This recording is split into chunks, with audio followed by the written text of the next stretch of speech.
guys, welcome back to another video about idioms, and today's idiom is related to foods. Sounds yummy and delicious to me. So what's your favorite kind of food or drink? If you are a food lover or like to drink some kind of milk tea or milk tea, you're gonna love those 5 idioms because today's video we're gonna learn 5 idioms which is related to food. Let me show you. Just for example, not my cup of tea. So tea is a kind of drink, right? That is also a kind of drink or food as well. Or to cry over spilled milk. Milk is also a kind of drink.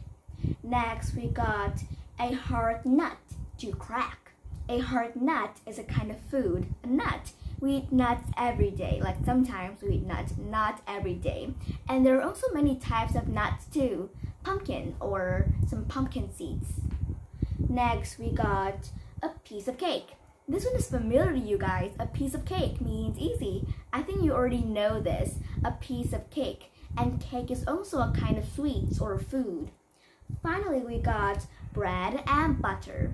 Bread and butter, we eat bread sometimes for breakfast, and butter, we use butter to cook sometimes too, and they are delicious. And also bread and butter are also a kind of food. So do you understand them now? These type of idioms will related to food, means each idiom will have a type of food or drink in them. First, let's move on to the first idiom, which is not my cup of tea. For someone, if they don't know not my cup of tea is an idiom and they don't understand it idiomatically, they may understand not my cup of tea is an actual cup of tea. For example, I'm holding a cup of tea right now and I said, this is not my cup of tea, means my cup of tea is over there and this is not. That's just a funny situation when you don't understand it idiomatically. But if you understand not my cup of tea idiomatically, it actually means to not like something or to not be interested in something. Well, I don't like drinking beer.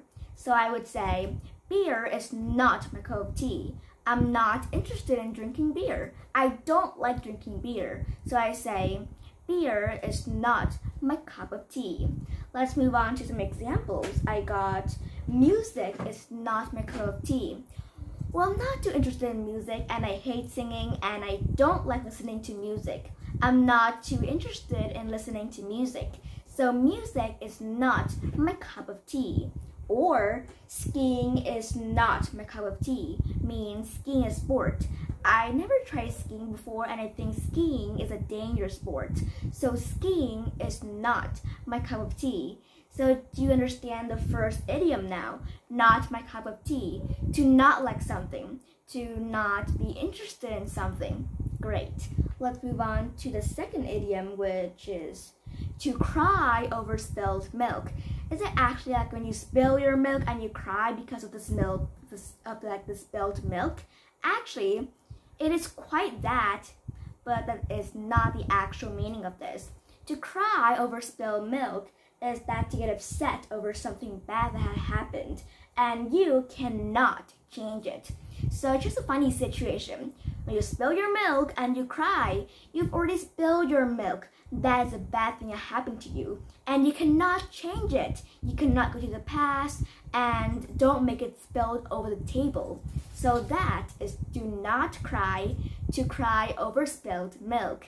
Something bad had happened to you and you cannot change it. To cry over spilled milk. Let's move on to this example. I know you didn't mean to break my phone, so there's no use in crying over spilled milk. Like that person break his or her friend's phone and she cried like that's a bad thing happened and she didn't mean to do it, but she cannot change the past. She cannot change it. She already broke the phone, so she cannot change it. That's why to cry over spilled milk. And somebody might say, what's the point to crying over spilled milk? The bad things already happened and you cannot change the past. So try to focus in the future and focus more. So there's no point in crying over spilled milk. Understand now? To cry over spilled milk. Something bad happened, but you cannot change it. Next, we got a hard nut to crack. Someone might say a hard nut, others might say to crack in the end. It's the same meaning. You can either say a hard nut or either say a hard nut to crack. So what is a hard nut to crack?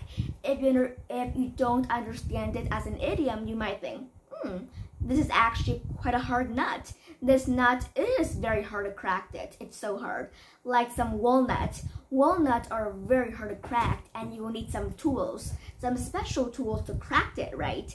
But that is a funny situation when you don't understand a hard nut to crack as an idiom. But as an idiom, it actually means someone who is difficult to deal with or understand.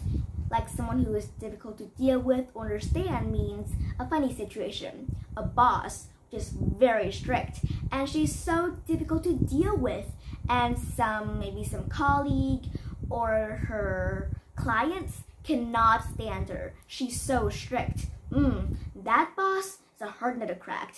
Means that boss is very difficult to deal with her. You have to be careful, or she will give you more assignments, or she will shout at you. So a hard nut to crack.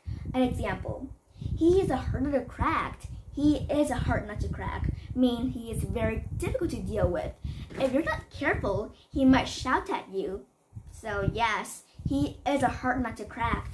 Or this problem is a hard nut to crack. Means this problem so hard, I cannot solve it.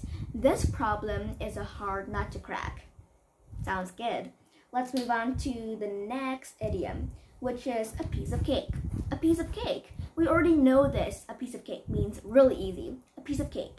But if somebody, just somebody, because I think a piece of cake, it's really familiar to you guys, and mostly you guys know a piece of cake means simple or easy. But for someone, they don't know a piece of cake meaning, so they might think, this is a piece of cake, like an actual piece of cake.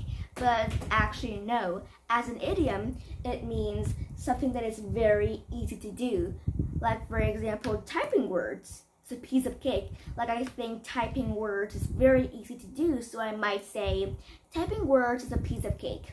Or for an example, learning English is a piece of cake. That's true. If you pay attention to the lesson, you might think it's very easy. Learning English is a piece of cake. Means it's very easy to learn. Our final idiom is bread and butter. Bread and butter. So bread is a kind of bread. It's like oatmeal, I think, and you might eat bread for breakfast sometimes with some butter spread on the bread. Sounds so delicious. So bread and butter is a type of food, but as an idiom, it doesn't mean a type of food anymore, but it means somebody's main source of income. Somebody's main source of income means, for example, your job is teaching and you get salary. You get your main income from teaching. So you might say, teaching is my bread and butter. Means teaching is my main source of income. I get money from teaching. Bread and butter. So here's an example. My bread and butter was teaching. Means my main source of income was teaching. I used to be a teacher and I get money from teaching children, from teaching students. So that was my main source of income. So interesting. So we have learned 5 idioms about food today. I love them all. Let's review them one more time before we end this video. And if you still don't understand this, go and watch this again many times as you like. And make sure to take notes and repeat after those idioms. So let's review one more time. Not my cup of tea means to not like something, to not be interested in something, you don't like it. This is not my cup of tea. I don't like it at all. Next is to cry over spilled milk. Something bad happened and you cannot change it. So what's the point to cry? I know you didn't mean to break the phone, so there's no point to crying over spilled milk. Next idiom is a hard nut to crack. Means somebody which is very difficult to deal with. For example, a strict boss. Very difficult to deal with. If you mess with her, she might shout at you. Next is a piece of cake. Means so simple, very easy. Learning English or knitting is a piece of cake. It's very easy to do. Our final idiom is bread and butter, means somebody's main source of income. They make money from doing a particular job, so bread and butter. Hooray! In 10 minutes, we have finished learning 5 idioms about food. So excited! So make sure you study them all and make notes carefully and repeat them. And I hope this idiom about food will help you understand more about idioms. Bye!